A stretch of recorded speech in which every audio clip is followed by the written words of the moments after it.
feel it all night, baby. This is Chris Taylor right here, and I'm on Ball Street Media TV, baby. Let's get it. 205 We Live. Now usually I always be staying in my own lane, chilling. You gained like a lot of your clout from doing from hosting the versus battles and stuff. Have you like thought about like your next artist that you want to bring on? They try to escape, but it keeps calling my name. I've been so tempted. All I need is Growing up, what would you say pushed you into the music scene? Man, what really pushed me, and before I say that, like, I'll just let this be known, like, I started writing since I was 13, late 2012. And what pushed me overall, just growing up, my mom, you know, of course, she listened to gospel and R&B, like some of her favorite R&B artists, like Whitney Houston, may she live long in spirit, Tamia, Monica, Baby and CeCe, like, you name it, even Mariah Carey.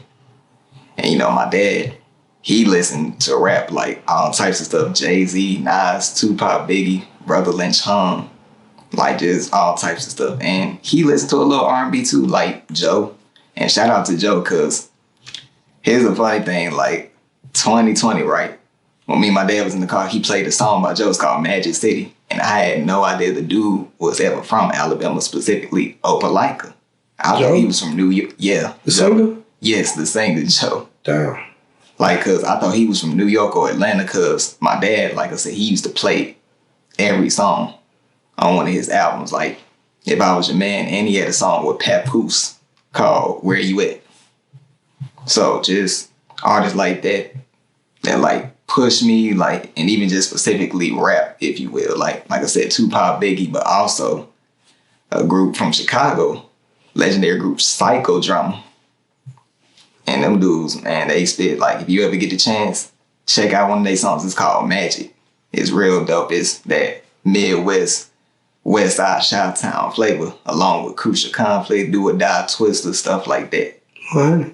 And, you know, of course, the Alabama scene, as far as that, like, definitely feeling some, like my boys, City Boy G and Boom the Boy, you know, that also give me a little bit of motivation as well. Mike T, you know, I'm feeling him. RJLA, even Miss Diamond Ali, you know, she just dropped her mixtape, and, like, she really dope, and there's not too many female rappers, like, in this state that kind of go hard like that. It's a few, and she's one of the many few. To me, she's the best female artist in this state that I would say. And I actually went to school with her, me and my twin sister, back in middle school before she had moved. Oh. And so what it sounded like to me is like you grew up with some dope parents that had, like, you know what I'm saying, different music tastes, but you let them collide together. Yes. And is that kind of like where you get the more of the poetic vibe in your music? Oh yeah, most definitely. Like, not even just with the combination of R&B and rap, but so for those that know this, and especially a little bit older than me, if you watch Def Jam Poetry, that was hosted by Mos Def, that's what also motivated me right there to do poetry. And I didn't start writing poetry till 2015. Okay. And that's what really perfected my craft and my music, because, like I said, I didn't start writing till 2012. I was just writing rhymes and freestyling. But the part that I was missing was actually coming with a better story and, like, you know, hooks at that, because I was not good with hooks at all until, like, a few years later.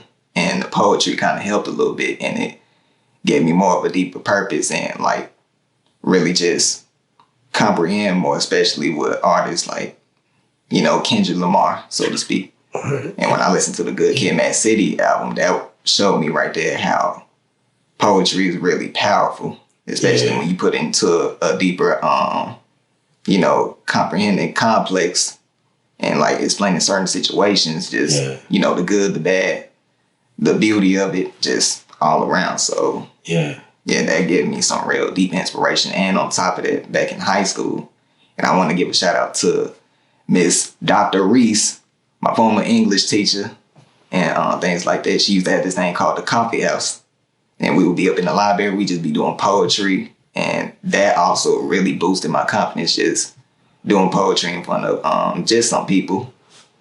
And that went like, made me went hard and, you know, had my drive pushing further with it. So okay, bet. So what would you say is your current goal as far as like with your music and what you doing, like your moves? Ooh, that's a good question right there. But my current goal right now is to definitely get this next music video shot, and it's off my first single called Temptation. I dropped it almost 2 years ago now, back in March. Mm-hmm.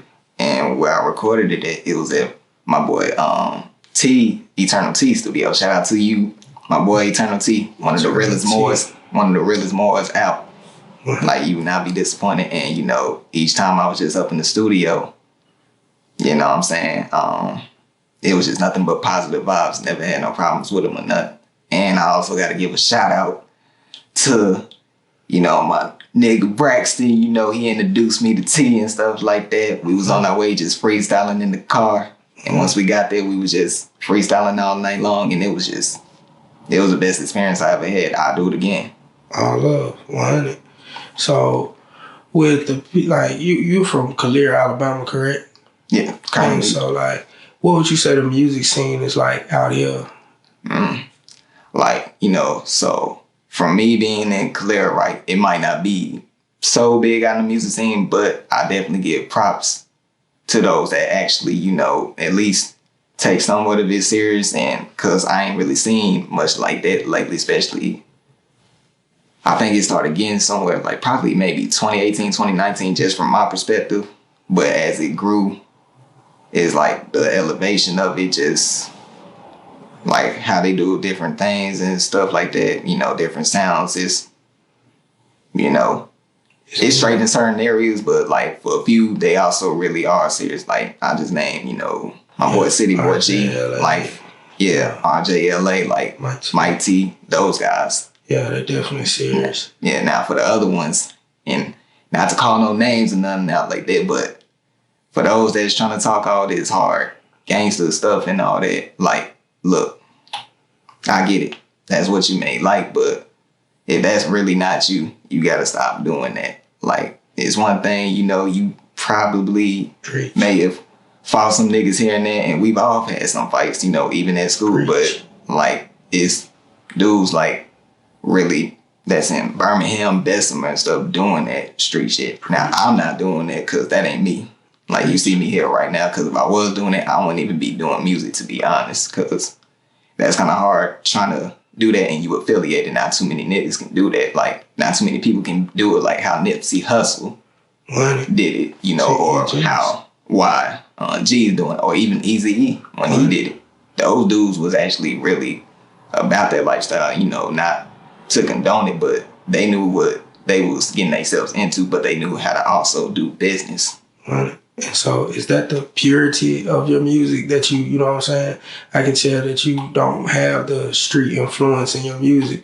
It's more really just bars. You know what I'm saying? Like, that's what I dig about your music. Yeah. When I listen to it, it can speak to me because I'm listening to the bars. It sounds like art. You know? Yeah, it's definitely art. Not only is it just bars, even though it's there within it, but like with songs like Temptation, About My Business, Playing No Games, and even like the more conscious side of me, which is Awake. All four of those are examples of different vibration levels, you know, because when I do Temptations, that's something for the ladies. When I do About My Business, I'm telling you, like, you know, that this music shit and, you know, of course, me making my money to invest into it and other things. Besides that, that is my business. And when I did Playing No Games, that was just like the rough draft to me, and that was my first music video shot by Ball Street Media, you know, of course. Yeah, I still remember that to this day, and I don't care how many views it got right now. I just love the fact that I did that video. And of course, my niggas, Boom and G, aka Boom the Boy, City Boy G was in the video, you know, they sister Mill was in there, and, you know, some other people too, but it was just an exciting feeling. Like, man, and, you know, with that was just rough draft. And Awake, of course, was the conscious side, you know, me doing that. And, of course, I did all that, recorded at Eternal T's studio. And like I said, each time I was in the positive vibes, you know, we had good conversations. And, you know, it's definitely going to be more to come, you know, just take a little time, and like I said, I got this next video that I'm gonna shoot, which is Temptation, and I'm not gonna give anything away, but it is gonna be amazing. Alright, so that's what we waiting for right now. That's the future. Like that's the next move is dropping the video. The current move, and of course, it's gonna be some other things too. Plan on dropping, a project and stuff. I ain't gonna get a name away. Come on, let me get some. Give me an exclusive. Right. Give me a track name or something. If you want a track name now, I still got it. Like, what I'm saying? One of them is called Lyrical.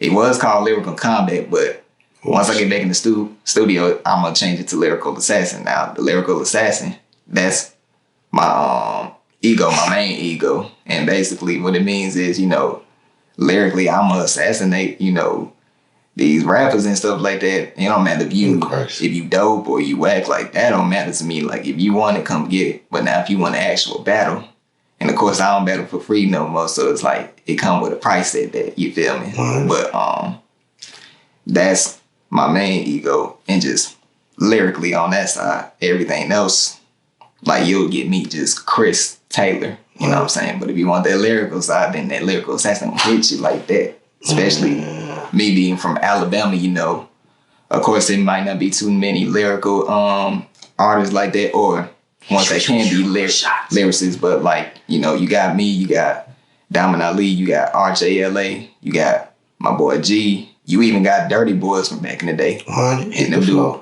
yeah, before there was a Rich Boy, shout out to Rich Boy too. There was ROA and then Dirty Boys. And Dirty Boys, they really like put it on the map for a while. And them dudes was from the Gump. You righteously like a student of the game, because you naming like so many time periods and artists within those time periods.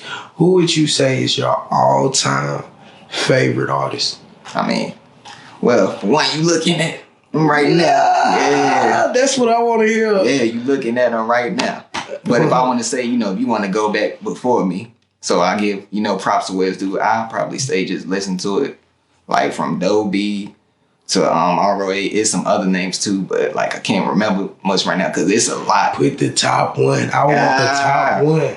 Put the top one. The top one, like just from back then. From any age. Oh yeah, I gotta give it to Dirty Boys, man. And the reason why is because, for one, they was really consistent. Like, you can go back and see some of their albums, and they really had storytelling up in it. They was kind of like the Outkast and 8Ball and MJG of Alabama. Right. Straight up, they got songs like Country Versatile,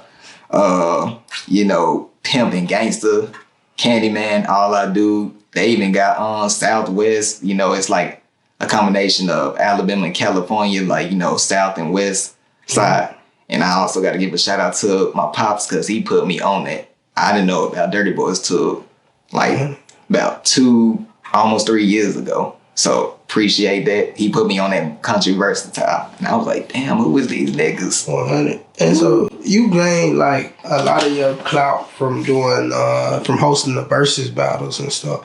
Have you like thought about like your next artist that you want to bring on? And like, have you ever thought about bringing the Dirty Boys on, reaching out? I actually, like as far as versus battle, I actually do have that. Like you got to go like way back. This was after the first versus battle when I had Mike T and my cousin Bob Gotcha. And that's what I forgot. Shout out to my cousin Bob Gotcha because he's definitely lyrical too, but he also speak that real shit. So sorry about that, cuz I'm shouting you out right now. That's my cousin right there, and his birthday is actually next month on the 23rd. February turning 23rd. Happy birthday. Yeah, he got songs like Bringing Back Pimpin'. That's that hard shit. And he got 2 music videos. It's called Off Safety, Run It, stuff like that. So you can like catch that. But yeah, that was the very first versus battle that I did back in 2020, back in November. Had Mike T and Bob Gotcha, and people was excited to tune in to that, see that, and then after that, that's when I had to take it back old school. It was Dirty Boys and ROA, so I've already had them in the versus battle. Like if I would do it again, I'd probably do like, all right, who's the best, group lyrically duo? So that would be a little tough. I need your genius. I need your genius on this. Yeah. What do you think about the Jay-Z versus Lil Wayne versus, like, is that something that you think would even be relevant? Yeah, it could.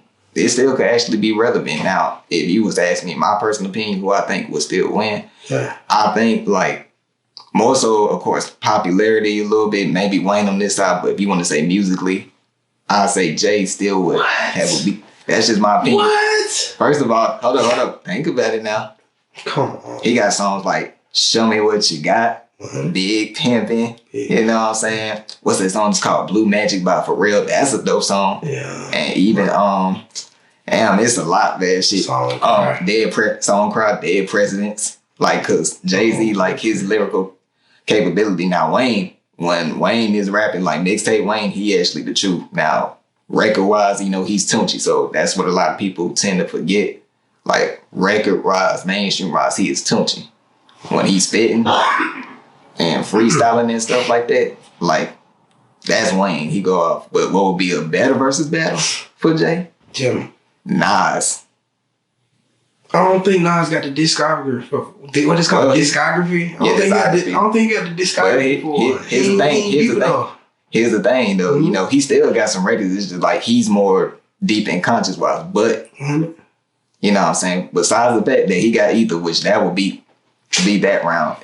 Man, that's one round he won. Nah, that ain't just one round because he could win other rounds. Like, let's just say it depends like what it goes up against. Because Nas got, you know, Heaven Was a Mile Away. One mic. I Can. He even got the song. Now. Yeah, Hate Me Now. He can even pull out some of the songs he was featured on, like DJ Khaled's song, Major Keys, because that was dope. And then he got, you know, of course, If I Rule the World, Lauryn Hill.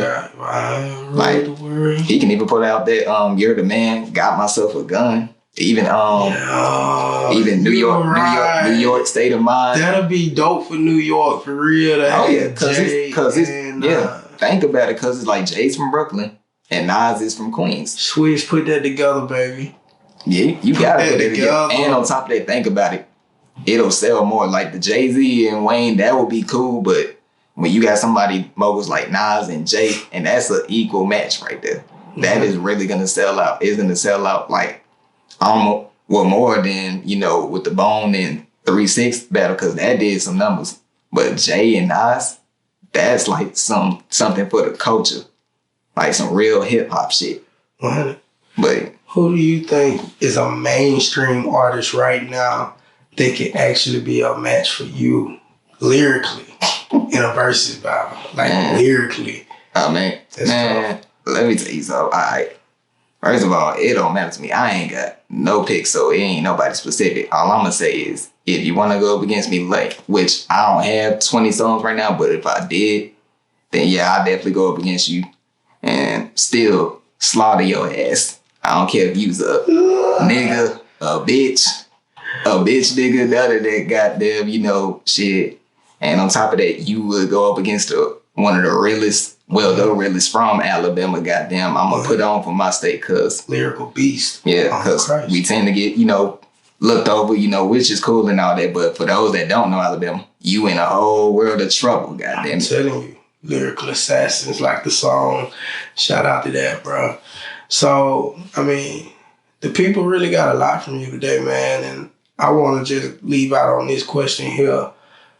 What would you say has been the most impactful thing that's happened to you since you started making music? Oh, man. That's a real good, deep question. It's kind of hard to pick that one, but if I can name one of the most impactful things, probably the most is just, you know, being in the studio with my boy Tev, you know, Eternal T and everything. Like, cause like I said, each time it was just, we literally made magic up in that studio. You know, he would do the producing, the engineering, and, you know, of course I would come with my lyrics, which, you know, I write all my shit unless I'm just freestyling or whatever, but I really write all my shit and just do what I gotta do. And one of the things that he said, I can't put it together word for word, but, you know, he told me this. He said, you know, you have a producer mindset, you know, how you come up with your, you know, songs, your verses, like you engineering your thought patterns, you putting it all down, you know, you laying your vocals right there and you just you know, bringing up the tempo, the vibration level, and then of course you mix and master that shit afterwards. And when you done, you got your record right there. So Yeah. So much temptation. It's all in the air. I can't resist it. I wanna feel temptation. I bet